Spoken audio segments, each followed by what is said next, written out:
push up, lari, dan sebagainya gitu.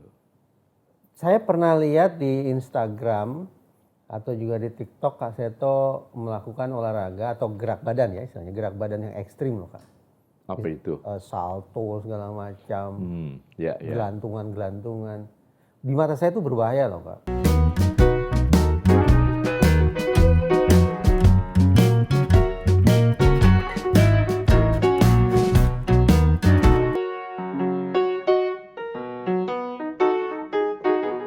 Luar biasa loh Kak, sambutan netizen, sambutan viewers tentang cerita rambut Kak Seto itu luar biasa.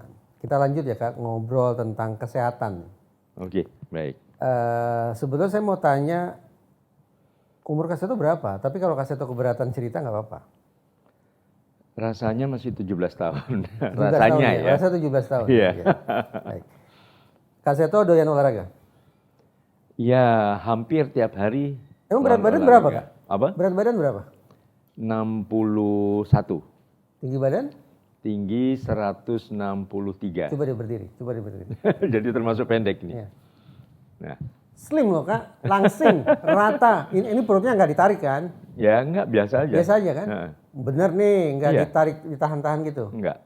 Emang rata ya, setuju. Ini perutnya rata. Untuk ukuran, ya maaf kata Kak Seto boleh duduk lagi kan umur ya warga negara senior lah ya, senior citizen gitu kan.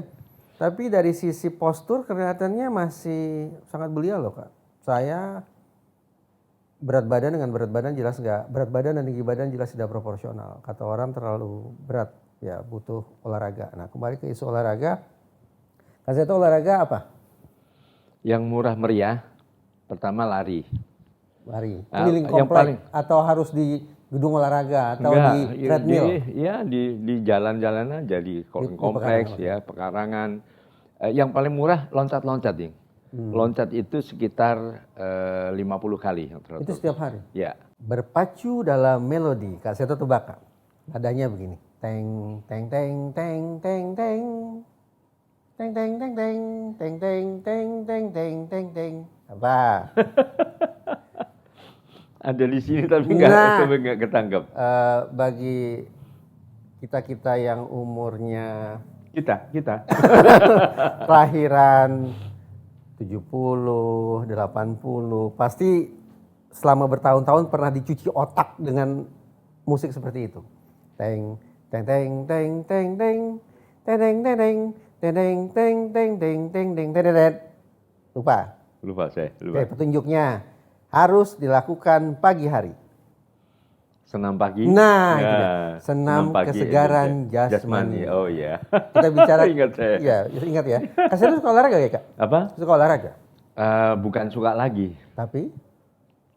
Fanatik. Apa olahraganya? Catur? Gaple? Tebak-tebakan.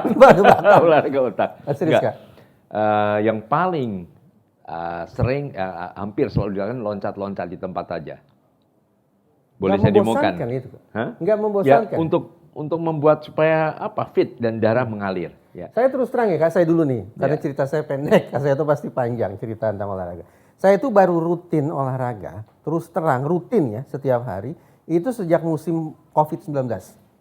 Oh iya, sebelumnya? Baru itu rutin, sebelumnya nggak rutin, jadi ya olahraga itu insidental lah, lebih pada kalau lagi mau olahraga, kalau enggak ya enggak. Sejak COVID ini lah saya mulai rutin olahraga. Itu pun hanya 15 menit lari di tempat. Tapi boleh percaya bahwa tidak Kak, 15 menit lari di tempat bagi saya itu lamanya minta ampun. Karena pada dasarnya memang saya akui saya kurang suka olahraga. Tapi kalau Kak Seto bukan hanya suka, tapi fanatik. Iya. Sebetulnya istilahnya mungkin lebih tepat gerak badan ya. Gerak badan. Bergerak, jadi lompat-lompat. Kalau enggak lari ya, jogging. Karena saya mulai umur 11 tahun itu selalu, hampir tiap pagi selalu dan rata-rata 1 jam sampai 2 jam. Larinya di treadmill? Enggak, di jalan. Pagi, subuh ketemu sama teman-teman. Waktu itu ya memang yang lain remaja-remaja SMP, ada SMA, tapi saya kelas 5 SD waktu itu saya ingat. Jadi lari ya mungkin sekitar 3 kilo, 4 kilo begitu ya. Itu di Klaten tuh? Ya, di sepanjang jalan Jalan Pemuda waktu itu. Dari Pemuda itu dari Pemuda Utara, Pemuda Tengah sampai Pemuda Selatan gitu. Dan jalan itu masih ada sampai sekarang?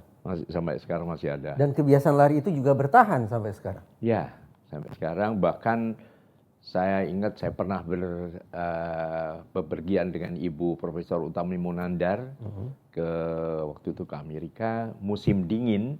Sampai beliau kaget, nggak habis pikir kok saya musim dingin itu masih juga jogging gitu. Jadi ya karena memang tradisi kebiasaan. Kalau tidak saya malah gampang sakit, gampang lemes, loyo dan nggak semangat begitu. Coba deh Kak Seto berdiri kalau boleh Kak. Untuk ukuran usia segini yaitu sekian tahun, Kak Seto umurnya berapa? 69 sekarang. 69. Ya. Oke. Ini perutnya nggak usah ditarik, biasa aja. Umur 69 mungkin viewers setuju ya. Ini slim, langsing maksud saya, dan tidak bungkuk ya. Ya karena dulu saya terkenal bungkuk waktu kecil. Karena saya pemain tenis meja. Nah, tenis meja itu kan selalu begini kan, bungkuk begitu. Tapi akhirnya ibu saya mengingatkan, ayo degek, bahasa Perancisnya itu degek itu tegak badan. Ya. Jadi ya akhirnya dibiasakan begitu. Gitu. Oke, Kak, boleh duduk idolanya juga waktu itu tentara atau polisi, jadi kan selalu latihan. Saya kalau melihat tentara pada latihan ya, waktu itu namanya caper, calon perwira begitu. Wah segala macam ya, jogging, lari. Nah itu yang kami tiru waktu itu. Nah sampai sekarang juga kemudian push up.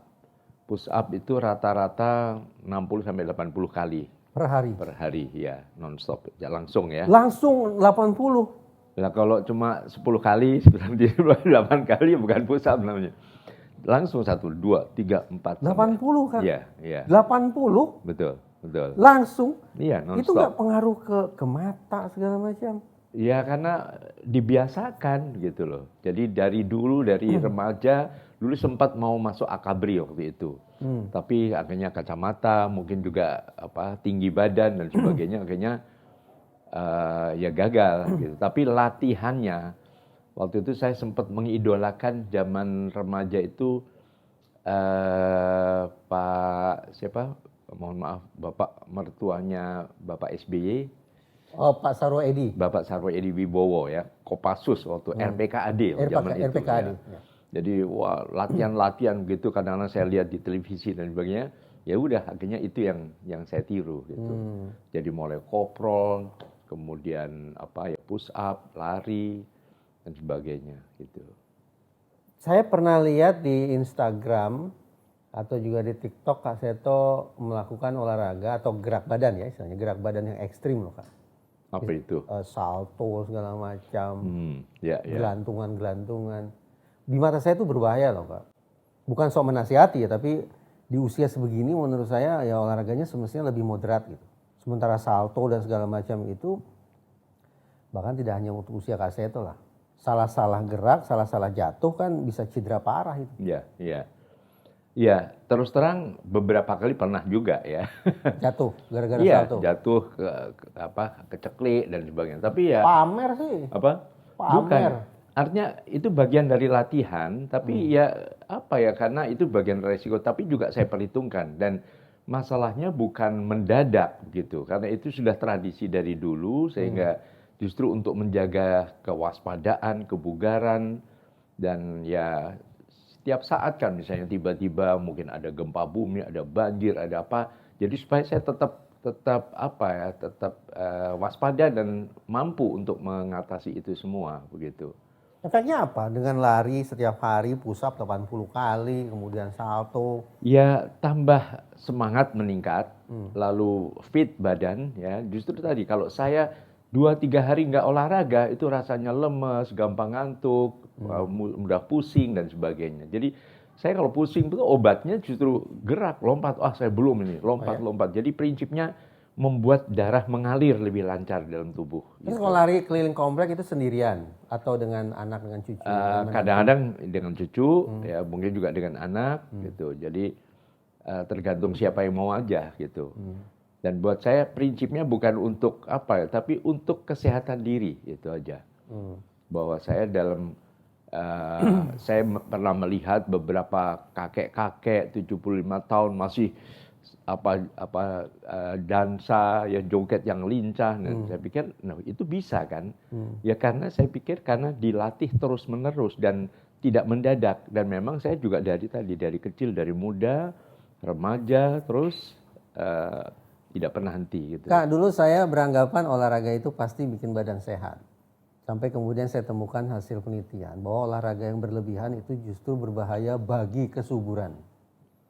Kenapa kok bisa begitu? Karena ketika olahraga terlalu berat nih ya, energi habis, sehingga energi yang dibutuhkan untuk kesehatan reproduksi, untuk kesehatan sperma, untuk kesehatan sel telur juga ikut terganggu. Itu sebabnya porsinya memang jangan terlalu berat. Tapi sekali lagi dengan olahraga seperti yang Kak Seto ceritakan, apalagi tambah usia seperti ini, menurut saya ekstrim, Pak. Ekstrim. Saya ingin mengatakan ke viewers, mungkin kita harus berpikir 2-3 kali lagi lah sebelum betul-betul mau meniru cara menjaga vitalitas tubuh dengan porsi seperti Kak Seto. Iya, jangankan itu. Makan bagus nggak? Saya? Nggak, kalau makan itu bagus kan? Oh bagus, perlu. Apapun juga. Kalau makan berlebihan bagus nggak?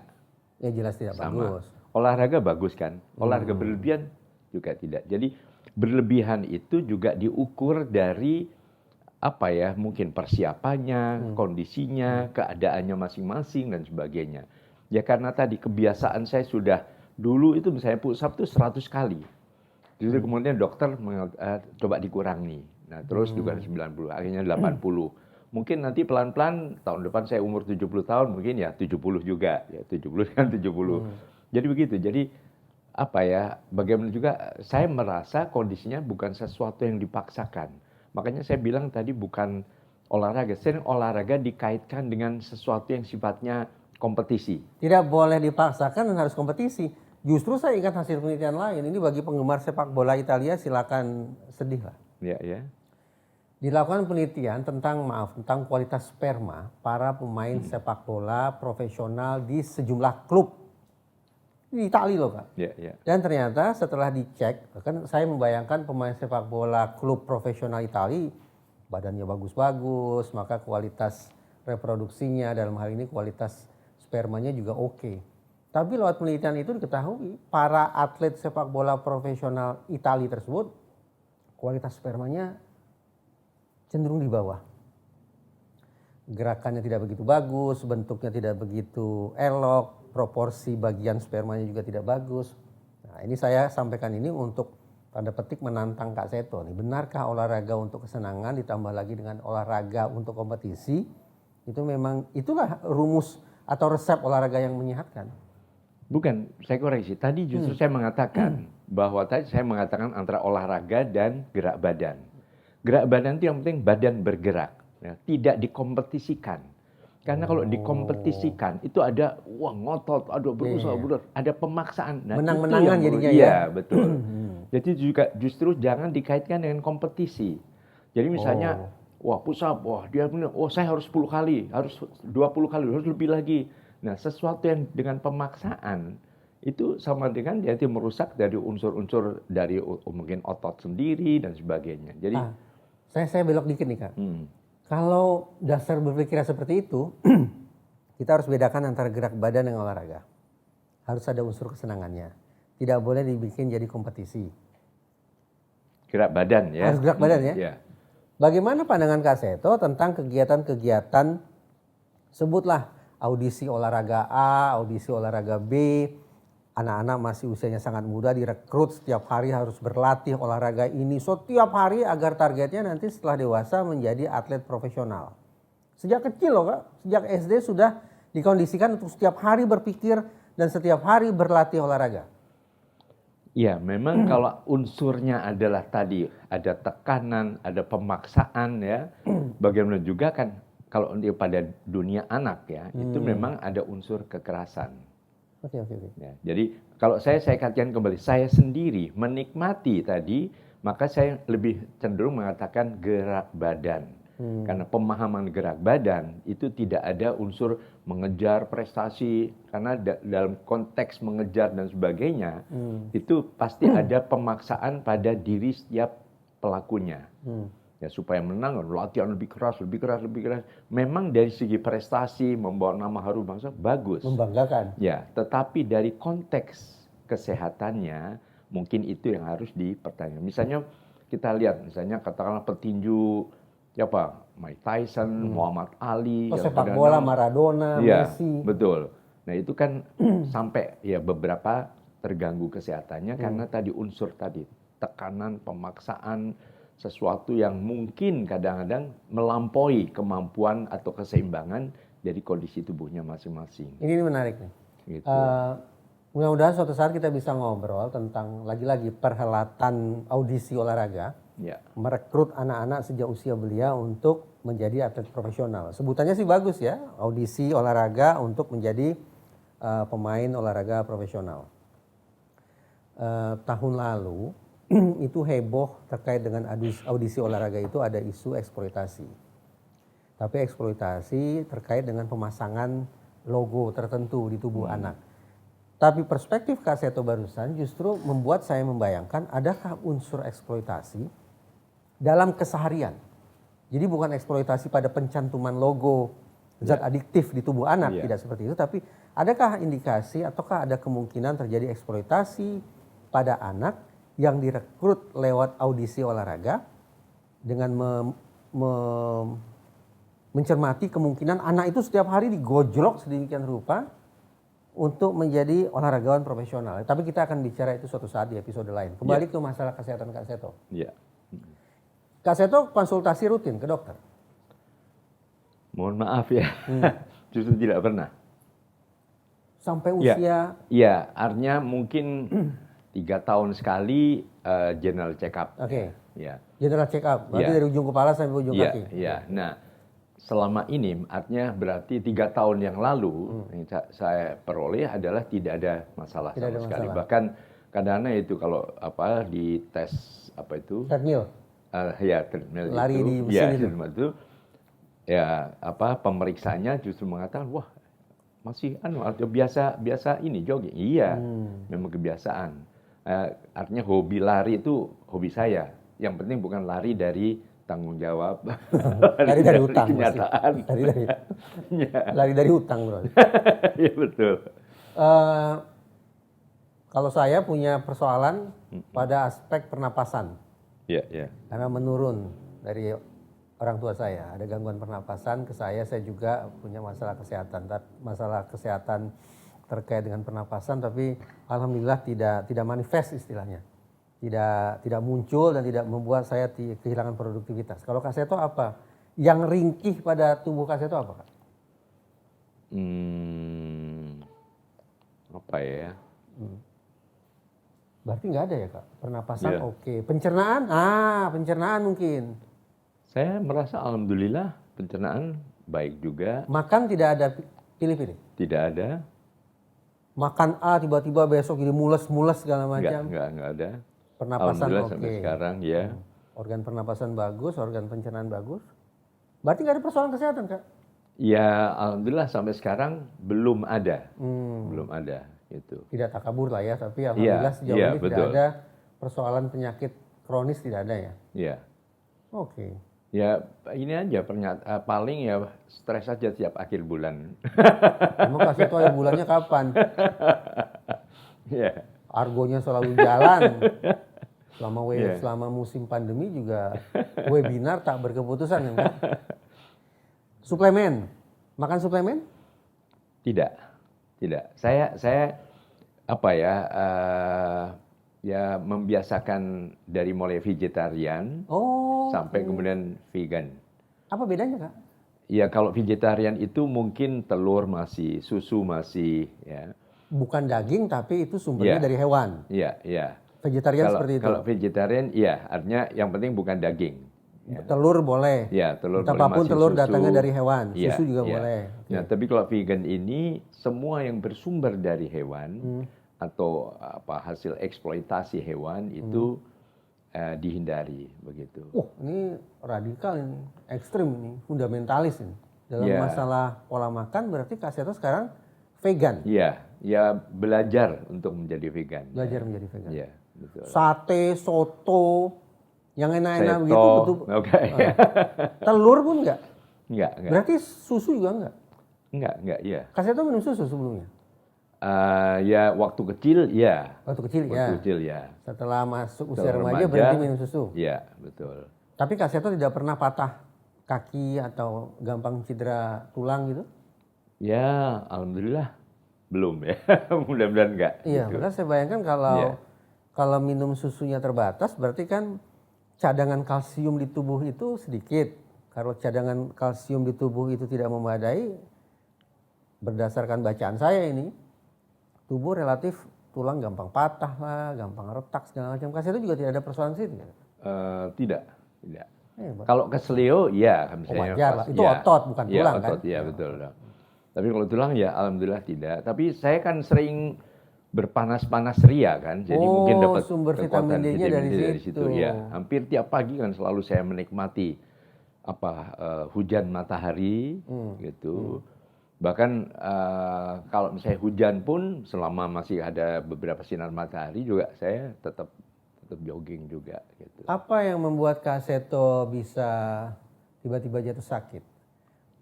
Karena stres kah? Karena makan terlambat kah? Karena tidur kurang kah? Jatuh sakit ya. Susah jawabnya itu. Iya. Artinya ya mungkin saya mengalami masa yang terbajakan ya, yang saya pernah mungkin bicara selama 7 bulan menjadi gelandangan, gembel, kena sinar matahari dari pagi sampai siang sampai menjelang sore gitu, juga udah biasa kehujanan dan sebagainya. Jadi mungkin di situ saya tertempa gitu. Saya kembali ke soal vegan nih. Ya. Apa yang membuat Kaseto memilih menjadi vegan? Ya, mungkin dari berbagai pengalaman dan kemudian juga diskusi dari para ahli gizi yang juga mengkampanyekan mengenai vegan, dan kemudian juga saya rasakan sendiri itu sejak vegan memang kondisi kesehatan fisik saya memang lebih meningkat begitu. Jadi ini hanya Kaseto, di keluarga hanya Kaseto yang vegan? Berdua dengan anak saya yang nomor 2. Oke. Itu juga laki-laki, dia justru yang mengajak saya untuk vegan waktu dia baca literatur dan sebagainya. Dia bilang, ayah nanti bisa lebih sehat deh, dia bilang begitu. Jadi justru yang menjadi vegan terlebih dahulu adalah putra Kaseto, baru kemudian Kaseto menyusul. Sebetulnya dari dulu pun saya sudah semi vegan karena ya dalam keadaan prihatin itu sudah biasa makan tempe, sayuran dan sebagainya, dan itu ternyata ya lebih tahan banting begitu. Mungkin kalau biasa kehujanan suka pusing, ini sudah enggak. Ya.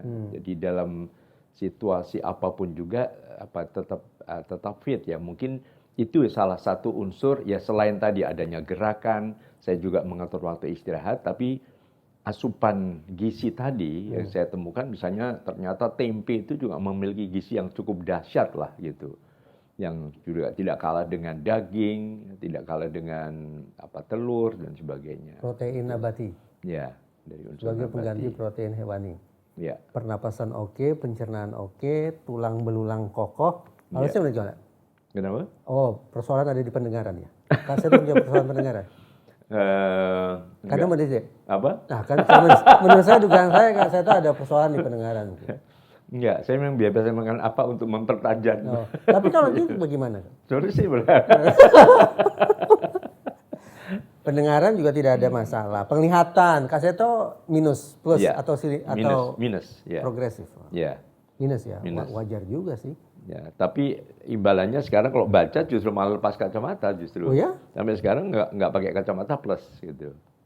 Berarti memang sudah seharusnya ganti kacamata, ganti lensa, Kak. Kalau berarti kan ini kan alat bantu semestinya, kalau kita pakai kacamata penglihatan lebih baik. Tapi kalau ternyata pakai kacamata malah terkendala, berarti kan ada persoalan pada kacamata. Untuk jarak jauh.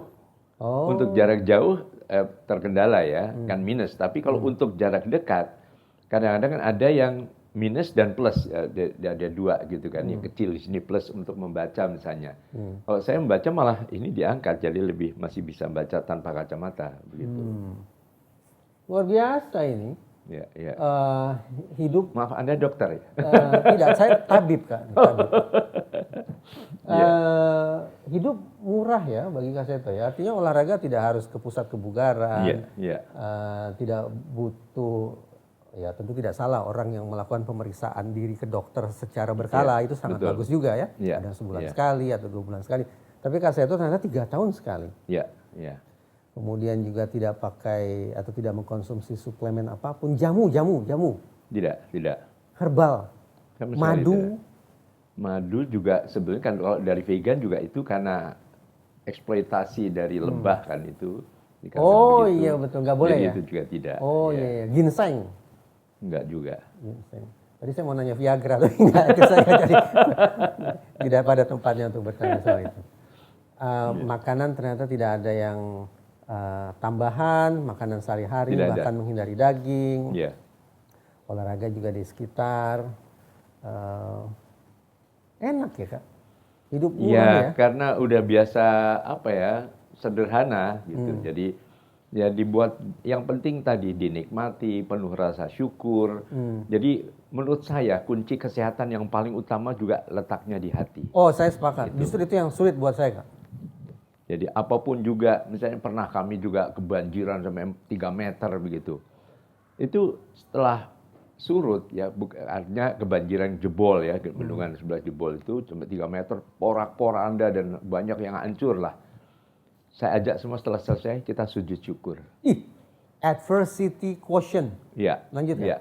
Jadi berterima kasih kita semua masih dikaruniai hidup. Itu yang paling penting. Jadi udah, yuk. Bahkan setelah itu, setelah ya kita beres bentar, kami mendirikan trauma center untuk anak-anak di tempat yang lebih parah begitu. Jadi intinya ya udah dinikmati aja apapun juga. Dan memang dulu saya kan selalu semacam istilah banyak mengatakan biang kegagalan lah. Saya bayangkan saya mau masuk kedokteran sampai 2 kali gagal masuk ke 4 perguruan tinggi negeri untuk kedokteran. Akhirnya masuk psikologi. Orang kuliah psikologi mungkin 4,5 tahun, 5 tahun sudah lulus. Saya 9 tahun baru lulus. Ya, tapi tidak lulus berarti kan Kak Seto pada saat yang sama jadi praktisi kan sesungguhnya kan. Ya. Makanya tadi penuh rasa syukur itu temukan positifnya. Itu aja. Jadi selalu berterima kasih kepada Allah Subhanahu wa taala bahwa ya udah memang inilah yang jalan-jalan ini semua adalah justru saya katakan semua itu masa pembajaan. Kak Seto dapat sebutlah nilai-nilai positif macam itu dari mana sih Kak? Dari ada guru atau dari orang tua atau dari bacaan atau dari ilham atau dari? Iya dari bacaan. Nah salah satu yang saya jadikan idola, kekaguman saya itu betul waktu itu pengagum seorang yang bernama Soekarno. Saya pengagum Bung Karno. Ya bayangkan beliau pernah sakit-sakitan, akhirnya sampai namanya diganti. Betul. Kemudian ya beliau sampai ditahan, dimasuk penjara, dibuang dan sebagainya. Ya tetap khusyuk dan tetap mengabdi konsisten untuk kepentingan bangsanya. Sehingga saya waktu itu juga bertanya apa yang saya tiru dari beliau gitu. Ya udah konsisten di dalam perjuangan memberikan bangsanya.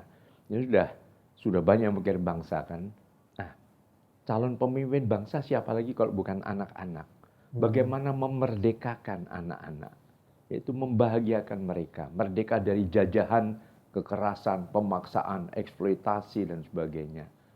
Itu yang saya selalu menganggap itu salah satu yang juga saya tiru dari beliau. Jadi apapun juga ya hadapi semuanya dengan tetap penuh rasa syukur itu. Saya tahu waktu kecil divaksin tidak Kak? Terima imunisasi tidak Kak? Atau tidak ingat? Nggak ingat saya. Ya. Hari-hari belakangan ini ketika muka bumi ini diserbu oleh virus corona, selain masalah COVID-19, sekian banyak organisasi kesehatan juga merisaukan ada sekian banyak anak yang imunisasinya tidak termutahirkan. Karena mungkin penghasilan kurang, keluarga tertahan di dalam rumah, sehingga lupa bahwa sekarang sudah jadwalnya anak harus diimunisasi. Itu sebab tadi saya tanya ke Kak Seto. Apakah Kak Seto dulu divaksin atau tidak. Tapi tidak divaksin, pola hidup baik, pola pikir baik, itu yang membuat Kak Seto tetap sehat dan prima sampai sekarang. Ya, alhamdulillah. Mudah-mudahan terus sehat ya Kak. Amin. Sehat Amin, lahir dan batin. Mudah-mudahan. Terima kasih. Terima kasih Kak Seto.